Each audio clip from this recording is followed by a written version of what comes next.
Hi guys, welcome to my YouTube channel. Long time no see. I haven't seen you guys in like ages. Let's even forget about the last video I did, but I haven't seen you guys in ages and I've been itching to come here. But guys, it's been a lot. I can't even start to explain, but I'm going to give you guys the juicy tea on how we arrived in the United Kingdom. So if this is something you're interested in, please stay tuned and watch to the end of this video. I can taste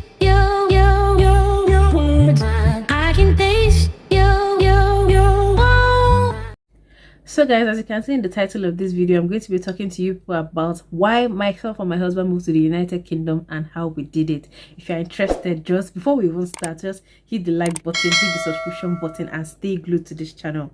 So guys, we know that this jackpot thing has been happening. This jackpot craze has been happening. I think it started officially in 2020, beginning of 2020, where you would just be there, your friend would just tell you that, see, I've gone, or I'm planning to go. And you're just like, how are you people doing? How are you people getting all this money?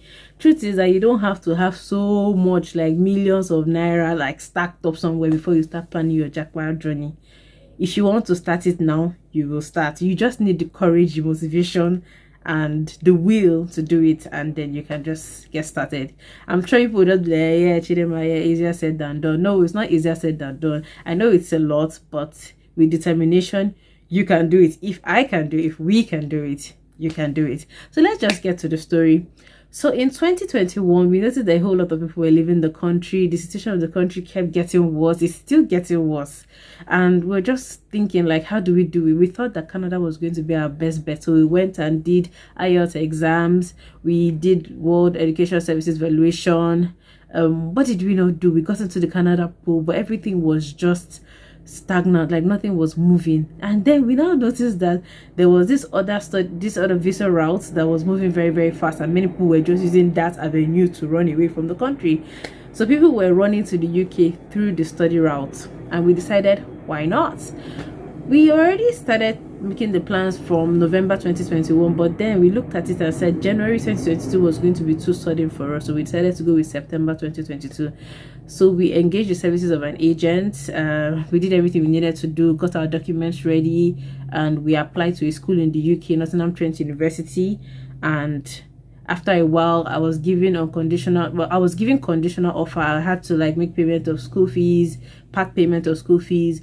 I also had this issue of change of name, because when I did my first passport, international passport, I was still bearing my father's name, my maiden name, so I had to go change it, and that took a lot. Trust me, that one was just another wala of its own. When I went to the immigration office to apply for a new passport, to apply for change of name, they told me they had to collect some documents from me and send it to Abuja, and it would take a while. I had to pay some money. I think at that point, I paid 65,000 naira for it, paid some money, and then finally knew it was done, and I was so happy.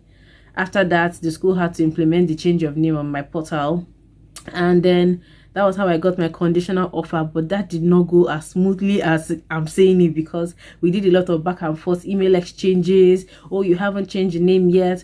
Oh, my passport is ready, this hasn't been affected. But the good thing about schools abroad is that there is this effective communication thing going on. You send a mail, you get a response. Nobody just ignores you. They don't just leave you to keep guessing, like, what are these people doing? What's the next step? Like, am I stuck? Do I need to go to another school?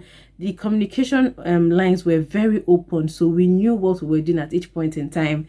Let's not even talk about Form A, the process of paying for the school fees, because right now Form A is like when you apply for school fees payment using the CBN Form A, right now you can wait for like 2 months and still you get no debit. But at the time when we did it, I think it was like 7 days and we got debited, or I got debited, and that was how the school fees was paid.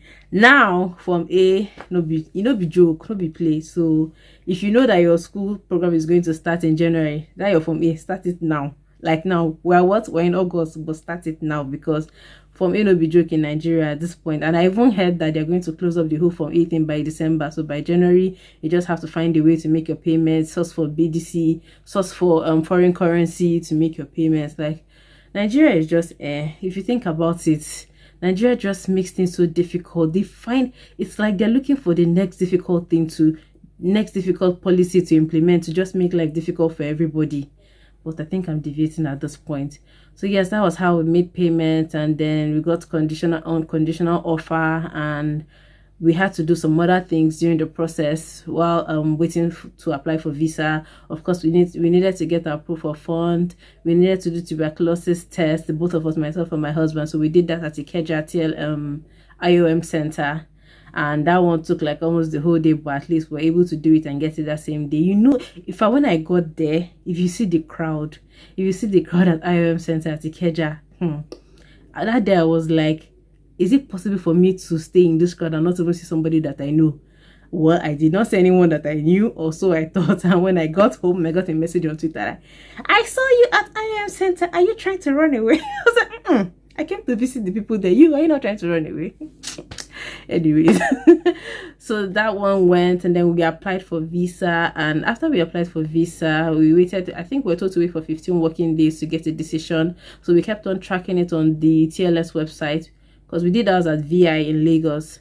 So we kept on tracking it. It wasn't moving. It was taking too long. And next thing, I got an NSF mail, non-straightforward, saying that they needed more information because I did not include... What did I not include? My work experience. Like, I didn't explain my study gap. That's what I had been doing since I finished school to date. And it's not like I didn't have the information. I had the information, and I told the agent that I have this information to provide. So if this is needed, let's just do it. But she insisted. She said, no, they're not going to ask for this information. Let's just go ahead and submit it like that. So when they came back with the email, she was not like, oh, I knew they were going to ask for it. And I'm just looking at her head like this. I can go up or now. But that's by the side. But everything ended in good news. At the end, when we submitted the information that the visa officer needed, they got back to us. We didn't get to collect the decision that like our passports in person because we're not in Lagos, we're in Benin. So we had to sign a proxy form saying that my dad would be the one to receive it on our behalf. So we just paid for delivery. And the day he was going to receive it for us, he was at home. And then the delivery person called him. And myself and my husband were in Benin, and we're just like, we're just keeping our fingers crossed. We're just holding hands like, let this be positive. Let it be positive. And then my dad just called. And when I picked the call, I was like, congratulations, yay! We're so happy. We're so happy because we had been on this for like almost a year. Since November last year. Trust me. It's been a roller coaster of events. It's been a journey. Like, it's been one experience after the other. Like, you can imagine that thing that made me not to be coming to you guys regularly with videos. Like, we're always busy, apart from the fact that we're traveling up and down from Benin to Delta, from Delta to Benue. In fact, today, if you tell my mom that I went to Benue State, she will not believe you because she didn't even know about it. That's how much we're just moving up and down. And people will just be like, Chidima, you're always traveling, you're enjoying yourself, you're having fun. I was not having fun, no, but what's the girl gotta do? So it was my husband's work that was taking us like to different places, different cities. We're just moving up and down. While it was stressful, I still enjoyed the experience. At least we're in a place where we don't have to travel up and down like we used to. In our how many years of marriage, I cannot count how many places we have traveled to in this Nigeria. You can call me a traveling agent. Okay, so that's just by the way. And yes, that's how we after we got our visa, we had to come back immediately to Lagos. We had to go back to Ibadan first of all to pack our things. We had to start selling off our things. Now this is the interesting part. You guys know that I am a declutter agent. Anything you want to sell, if you're jack buying, just come to me, I'll sell it for you. So me, I'm now the one that is jack buying. You can be sure that I was quick to sell off all my items. Now this is the funny part. I started selling my items, my household items, from March this year. So we got our visa decision in July. We got it on July 18th. And I started selling my things from March. Like, you know, this kind of strong faith that somebody will have that, yes, we're going to get this visa. We're going to get this visa. And you just start selling. Like, we sold our furniture before we even left Ibadan to Benin. Sorry for the break in transmission, guys. So yes, that was how we sold our furniture before we left Ibadan to Benin. And by the time we came back to Ibadan to come and pack our stuff after we got our visa, Oh, trust me, the packing process was not easy. Imagine a house that you've lived in for like 2 good years, and then you have to pack up everything. And when you say pack up everything, it's not like you're just packing a few things. You have to clear everything in the house to the very last pin. We're so thankful to our family members, our friends who came over to come and help us with the packing. That's when I realized that, oh more, we have a lot of load though. Like when we sold our furniture, I thought that okay, we sold like the bulk of the thing. When we sold our furniture, washing machine, sound system and stuff, we felt like okay, a lot of things have gone.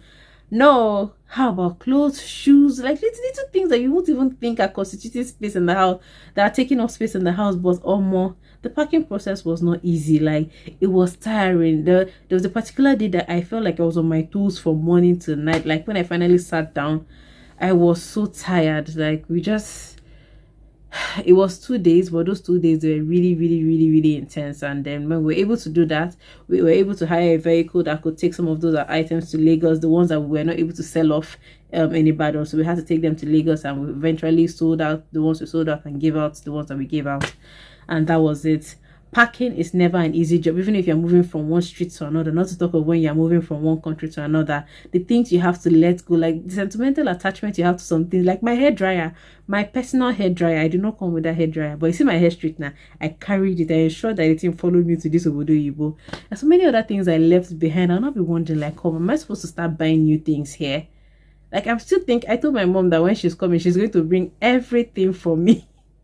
It's so painful because you can't pack the things that you're really attached to. Like you're just looking, you're thinking about the weight of your luggages, you're thinking about paying for excess luggage. Of course, we eventually paid for excess luggage, but that's just like story for another day. Maybe I'll just talk about that in another video. But this whole process of packing, relocating, moving, for someone who has traveled to so many states in the last 2 years, packing and traveling to places has never really been a problem for me. But you see this one, there was just something so special about it. It was tiring, but I was packing it with joy.